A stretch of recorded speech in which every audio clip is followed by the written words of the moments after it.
Assalamualaikum warahmatullahi wabarakatuh. Selamat datang kembali di channel Mr. Zack Pendongeng Horor. Halo, apa kabar teman-teman sekalian?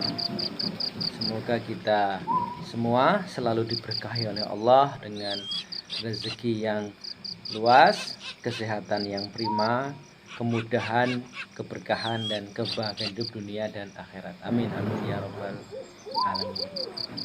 Untuk malam hari ini, Mr. Zack akan bercerita tentang kisah-kisah horor di lingkup perkebunan ya. Request dari kawan-kawan subscriber, diantaranya ada teman-teman yang dari daerah Lampung ya. Ada anak Mugadeta, PP Hitam, Zaza Fulfian, Anjing Kepleset, Anak Babi, dan teman-teman lain yang tidak bisa kami sebutkan satu persatu.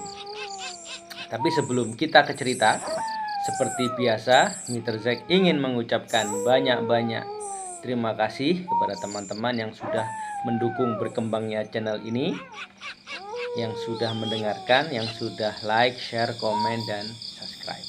Hal jazaul ihsani ilal ihsan. Tidak ada balasan atas suatu kebaikan kecuali kebaikan itu sendiri.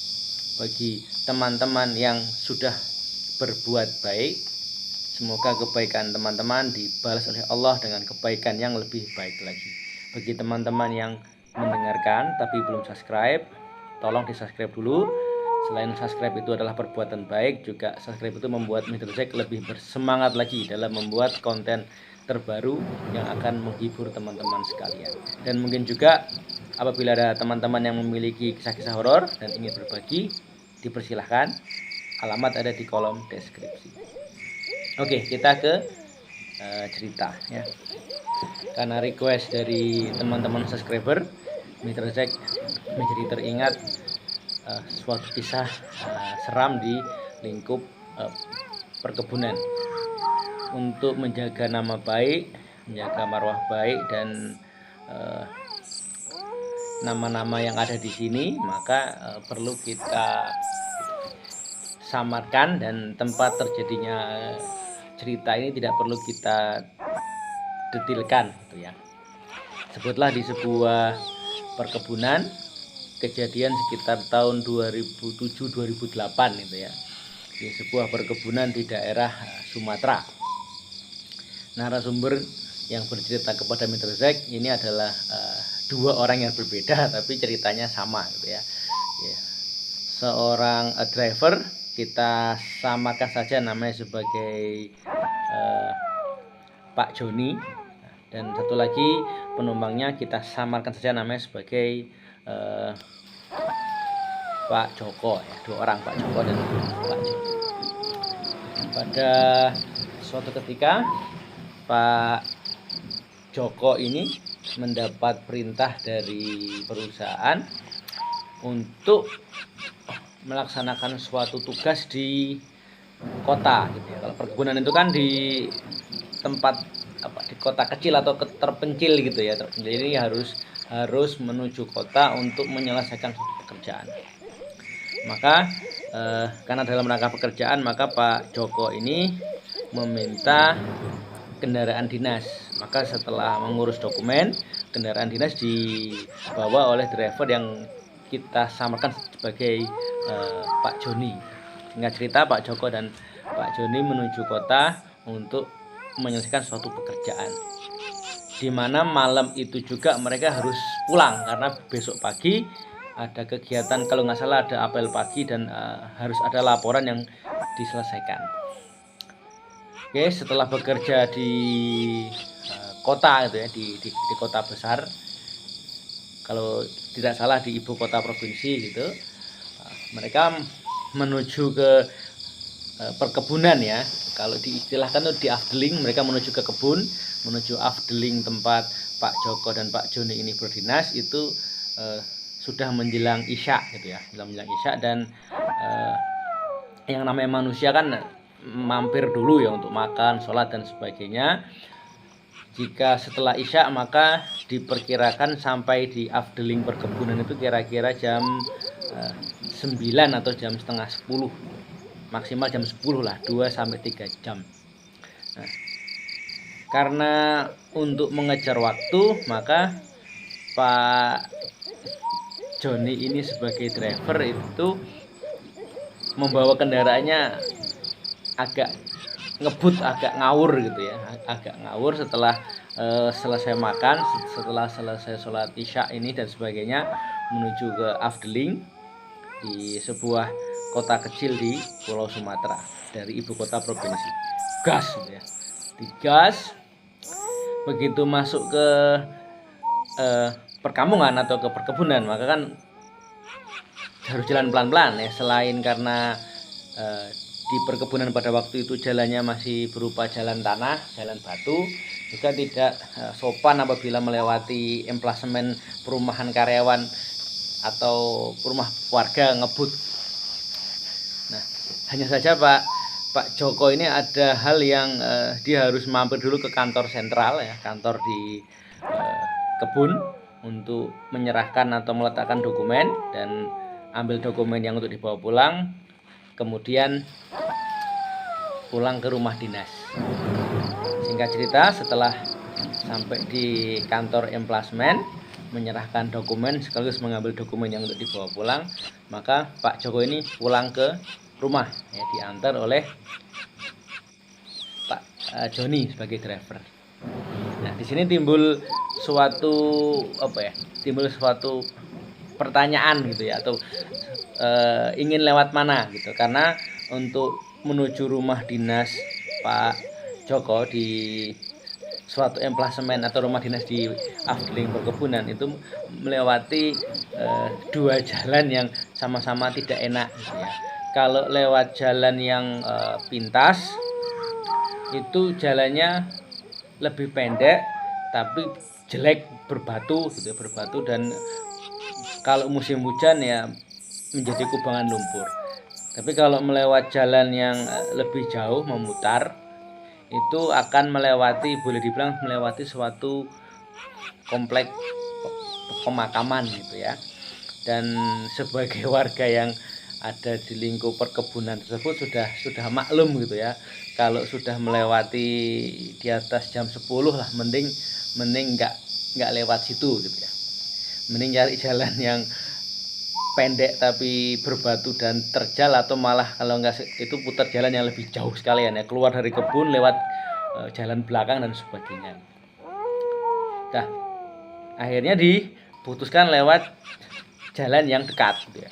Jalan yang dekat yang berbatu-batu. Untuk informasi, kendaraan yang dipakai ini kendaraan yang kuat lah ya, yang kuat untuk medan terjal. Oke, siap menuju rumah, jalanlah mobil itu jalan ya. Pak Joni nyetir, Pak Joko di sebelah. Begitu lewat jalan itu kan harusnya kan mereka apal, bertahun-tahun tinggal di situ kan. Begitu lewat jalan itu anehnya adalah Pak Joni itu selalu mengambil jalan yang ke arah makam gitu. Sampai Pak Joko ini agak bercanda gitu ya. Pak Joni ngantuk Pak, kok lewat jalan ke makam lagi nih, ngeri juga gitu ya, karena yang mereka takutkan nanti ada yang nunut atau ada yang numpang di jok belakang, kan serem juga gitu ya. Pak Joni di belakang setir, Pak Joko di jok depan kiri kan. Kalau lewat makam takutnya nanti ada yang ada yang nunut atau ada yang numpang di belakang, kan ngeri juga.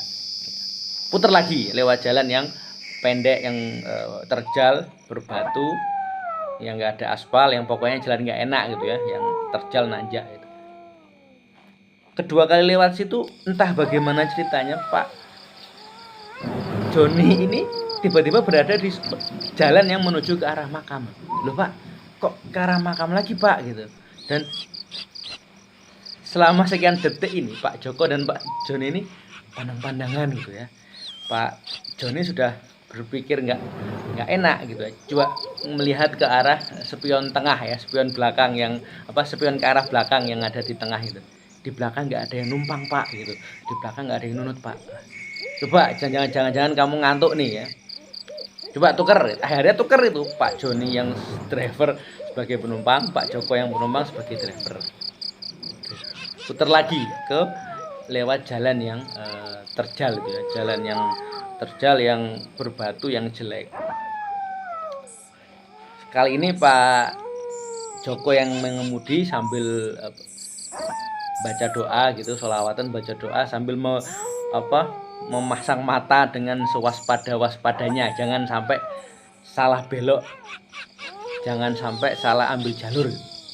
Tapi ini yang aneh ya, ketiga kalinya Pak Joni dan Pak Joko itu berada di jalan yang mengarah kepada makam, jalan yang memang yang lebih lebar, lebih panjang, lebih halus, dan itu melewati suatu komplek pemakaman yang menurut warga sekitar, menurut karyawan lama, mungkin lebih dulu makamnya daripada perkebunan itu dibangun. Ya sudahlah, karena sudah 3 kali, sudah semakin malam, ada pertanggungjawaban yang harus dilaporkan, termasuk juga nanti kalau berputar-putar takutnya nanti BBM-nya berkurang, malah nanti disangka mampir-mampir. Pak Joko sebagai driver memberanikan diri, udahlah kita pulang ke rumah. Nanti kalau Pak Joko nggak berani pulang ke rumah, Pak Joni nggak berani pulang, Pak Joni tidur di rumahnya Pak Joko itu, kata Pak Joko. Kalau Pak Joni nggak berani pulang setelah nganter saya, Bapak nginep di rumah saya, kata Pak Joko. Nah, nyetir sampai menjelang 100 meter sebelum makam. Itu kan makam memang terkenal ya, makam itu memang makam terkenal yang sangat seram gitu ya. Warga sekitar sudah lebih baik nggak lewat situ gitu. Kalau kemalaman mending nginep atau cari jalan yang keluar dari kebun, muter jauh, lebih berkorban BBM daripada kenapa di situ.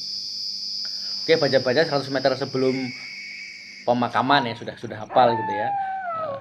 Pak Joko ini walaupun gimana ya masih memegang semacam istilahnya, kebiasaan orang lokal situ ya. Selain sholawatan, baca doa, juga ngedem atau pasang lampu jauh, kedip-kedip gitu, dan klakson. Nah, ketika tepat sebelum pintu makam itu tiba-tiba mesin mobil itu mati, gelap gulita yang ada hanya lampu sorot mobil. Jadi mesinnya mati tapi lampu mobil masih nyala. Di starter tidak nyala-nyala ya, padahal itu kan mobil dinas ya. Logikanya mobil dinas untuk medan kebun itu kan mobil dinas yang sehat dan boleh dibilang mobil yang kuat gitu. Mobil itu mogok gitu, tapi lampunya nyala. Nah, Pak Joko dan Pak Joni ini sudah takut ya, saling berpandang-pandangan sekian detik gitu. Nah, ketika mencoba untuk menyalakan mesin ini, tiba-tiba Pak Joni yang di sebelahnya Pak Joko yang di sisi kiri, karena Pak Joko kan lagi fokus menyalakan mesin. Nah, Pak Joni itu tiba-tiba nawel-nawel atau nepuk-nepuk pundaknya Pak Joko. Pak Joni nggak bicara, hanya semacam kayak nuding atau memberikan tanda dengan kode gitu ya, dengan wajah. Pak. Seperti dia mau ngomong tapi dia gagap. Pak. Sambil ngasih kode ke arah sebelah kiri. Nah, Pak Joko yang di belakang ngemudi akhirnya ngelihat ke sebelah kiri. Nah, karena jalanan gelap tapi tersorot dengan lampu mobil, jadi kan kelihatan gitu ya. Dari kiri kan makam ada di kanan ya, jadi pintu gerbang makam itu kira-kira 5 meteran di depan mobil. Dari kiri masuk ke kanan menuju ke gerbang makam itu ada rombongan pengantar jenazah. Ada keranda yang digotong, ada orang di depan yang menyebarkan bunga-bungaan, di belakang ada orang yang mengiring. Mereka berdua sama sekali nggak bisa bergerak, freeze gitu ya. Walaupun mesin mati, terpaksa tetap jendela-jendela ditutup gitu ya. Baca apapun sampai kata Pak Joni yang bercerita sampai baca doa itu terbalik-balik ya, atau tergagap-gagap gitu.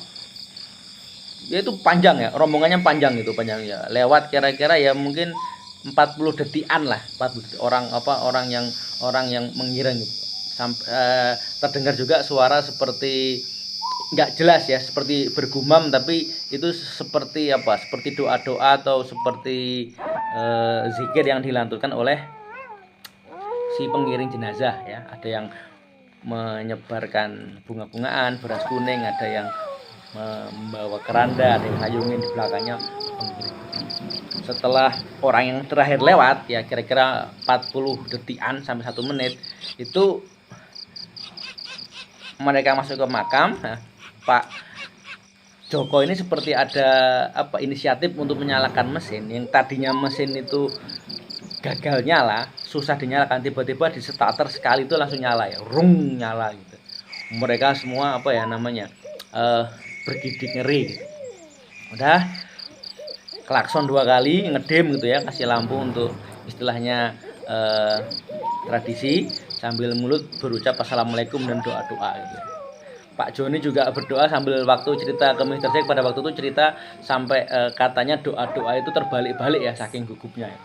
Sehingga cerita sampai di rumah dinasnya Pak Joko, harusnya kan Pak Joni pulang lagi untuk mengembalikan kendaraan ke pool gitu ya, tapi karena memang nggak berani pulang, Pak Joni ini diminta nginep di rumahnya Pak Joko ya. Sudah singkat cerita sudah beres-beres semua, mereka ngobrol lah di dalam ruang tamu gitu ya. Mereka bertanya, kalaupun setahu mereka tidak ada yang meninggal gitu. Jadi yang namanya daerah kecil, daerah terpencil, kalau ada warga atau karyawan atau keluarga karyawan yang meninggal itu pasti tahu gitu ya, pasti tahu. Tahun 2008 belum ada WhatsApp, tapi kan minimal sudah ada SMS, sudah ada telepon, sudah ada berita-berita lelayu. Minimal diumumkan di masjid, itu tidak ada warga atau keluarga atau karyawan yang meninggal dunia. Kalaupun ada yang meninggal, itu biasanya akan dimakamkan keesokan harinya ya, pada terang tanah ya. Artinya misalkan ada meninggal malam hari, akan dimakamkan besok pagi. Dan tadi ketika melewati makam, itu makamnya gelap gulita gitu. Kalaupun ada yang memakamkan pada malam hari, tentunya kan ada lampu, atau entah itu ya lampu obor atau lampu petromak atau lampu darurat yang bisa dicas ulang, itu ada warga yang menggali dan sebagainya. Itu makam gelap gulita ya, gelap gulita. Setelah rombongan itu lewat, mesin bisa nyala. Jadi Pak Joni dan Pak Joko itu nggak bisa tidur. Pak Joni nggak berani pulang, nginap di rumah Pak Joko, dan mereka berdua ngobrol sampai pagi. Nah, ketika Mr. Jack dinas di kebun tersebut, mereka karena tahu Mr. Jack suka hal-hal yang horor, mereka berdua bercerita tentang hal tersebut gitu. Oke, baik, demikian untuk kisah pada malam hari ini. Terima kasih kepada teman-teman yang sudah meluangkan waktunya untuk mendengarkan, untuk mendukung berkembangnya channel ini. Semoga teman-teman yang mendengarkan, yang menonton channel ini diberikan segala kemudahan, diberikan segala keberkahan, diberikan segala kesehatan dan kebahagiaan hidup dunia dan akhirat. Amin ya rabbal alamin. Sebelum Mr. Zaik undur diri, sekali lagi ingin mengucapkan terima kasih, matur nuwun. Mr. Zaik undur diri. Wassalamualaikum warahmatullahi wabarakatuh.